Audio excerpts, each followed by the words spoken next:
بسم اللہ الرحمن الرحیم۔ السلام علیکم ورحمۃ اللہ وبرکاتہ۔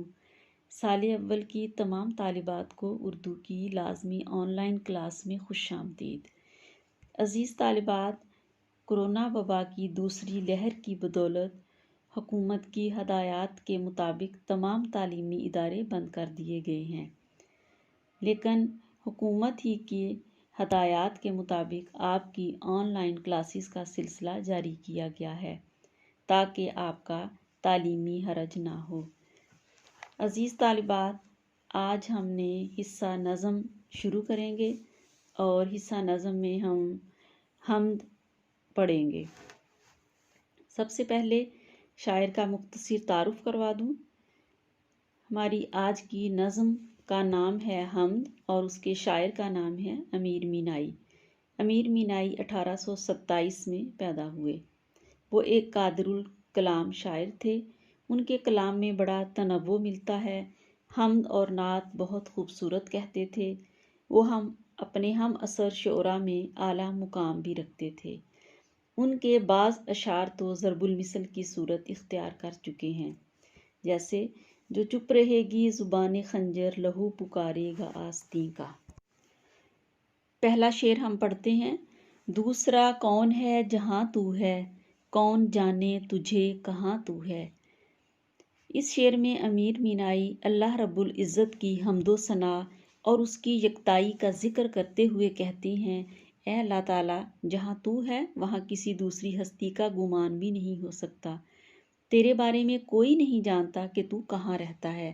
اللہ تعالیٰ کی ہستی بے مثال ہے، اس کی شان نرالی ہے، لیکن اس کے باوجود بھی اسے کسی ایک مقام پر محدود نہیں کیا جا سکتا۔ اللہ تعالیٰ نے قرآن مجید میں ارشاد فرمایا ہے کہ میں نے آسمانوں اور زمین کو پیدا کیا، پھر عرش بری پر جلوہ افروز ہوا۔ عرش بری کا تصور انسانی قیاس میں نہیں آ سکتا، کیونکہ عرش الہی مقام کی حدود و قیود سے آزاد ہے۔ شاعر اللہ تعالیٰ کی ذات بابرکات کے بارے میں بہت ہی حیرت و استعجاب کا پہلو اختیار کیے ہوئے ہے۔ انسانی عقل اپنی تمام تر کوششوں کے باوجود اللہ تعالیٰ کی ذات کا بالکل بھی احاطہ نہیں کر سکتی۔ اللہ تعالیٰ کا جو مقام و مرتبہ ہے وہ کسی اور کو حاصل ہو ہی نہیں سکتا، اور نہ ہی کوئی اللہ تعالیٰ کے مقام و مرتبے کو سمجھ سکتا ہے۔ شاعر اللہ تعالیٰ کے دیدار کا شدید طالب نظر آ رہا ہے۔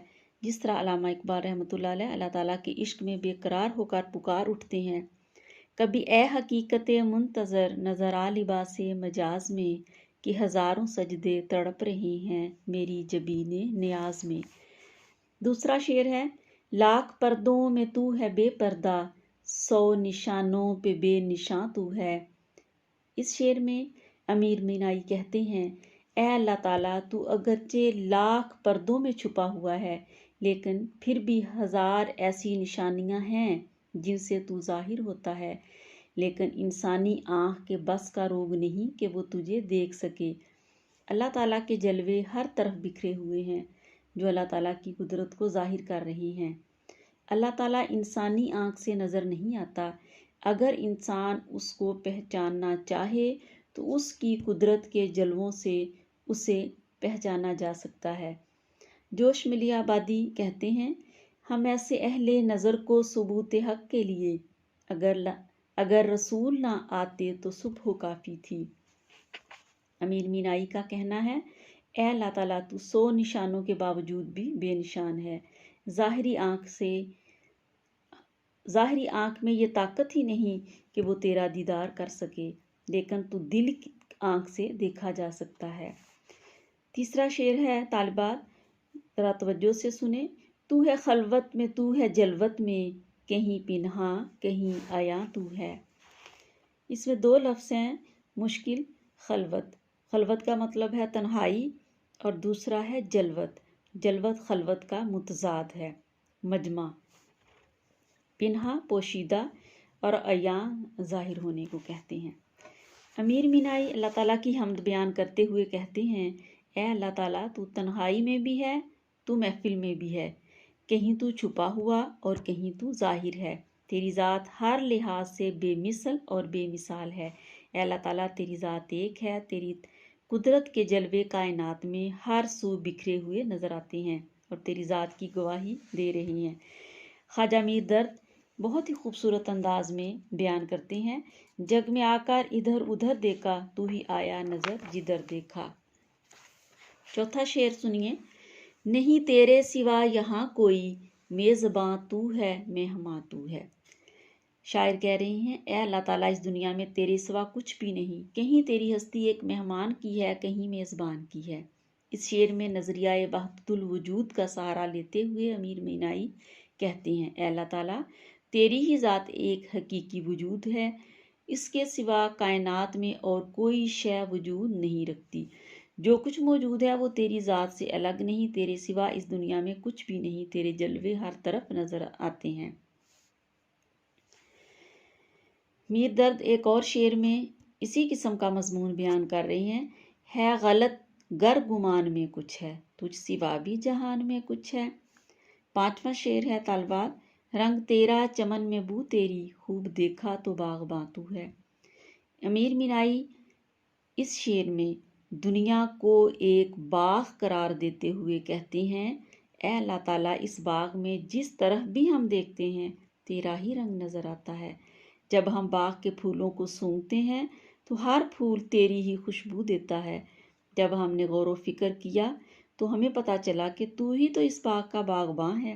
اس کائنات کے باغ میں ہر طرف تیرا ہی عکس جھلکتا ہے۔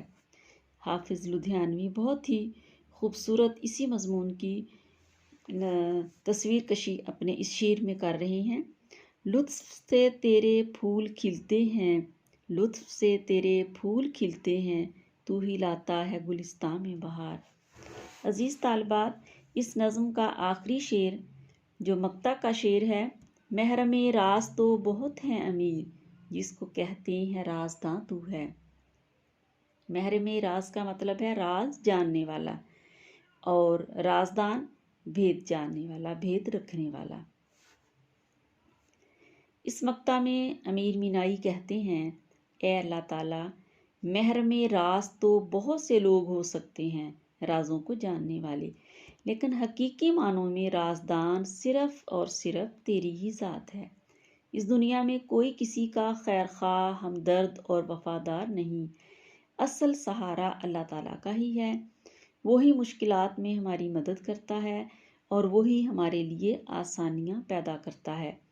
جب تمام ساتھ چھوڑ دیتے ہیں وہی بندے کے کام آتا ہے، اور جب بھی کبھی بندہ اللہ تعالیٰ کو پکارتا ہے تو نہ صرف وہ اس کی پکار سنتا ہے بلکہ اس کی دستگیری بھی کرتا ہے۔ شاعر کہہ رہے ہیں اسی مضمون کو بہت ہی خوبصورت انداز میں، کوئی تیرے سوا نہیں اپنا، ہم نے دنیا کو آزما دیکھا۔ عزیز طالبات اسے اچھے طریقے سے سمجھیں اور اس کو آپ نے یاد بھی کرنا ہے۔ اللہ تعالیٰ ہم سب پہ اپنا کرم فرمائے۔ اللہ تعالیٰ کی رحمتیں ہمیں اس وبا کی جو خوفناک صورت بن چکی ہے، اللہ تعالیٰ ہمیں، ہمارے ادارے کو، ہمارے ملک کو، تمام عالم انسانیت کو جلد از جلد اس سے محفوظ فرمائے اور ہم سب کی حفاظت فرمائے۔ آمین۔ اللہ حافظ۔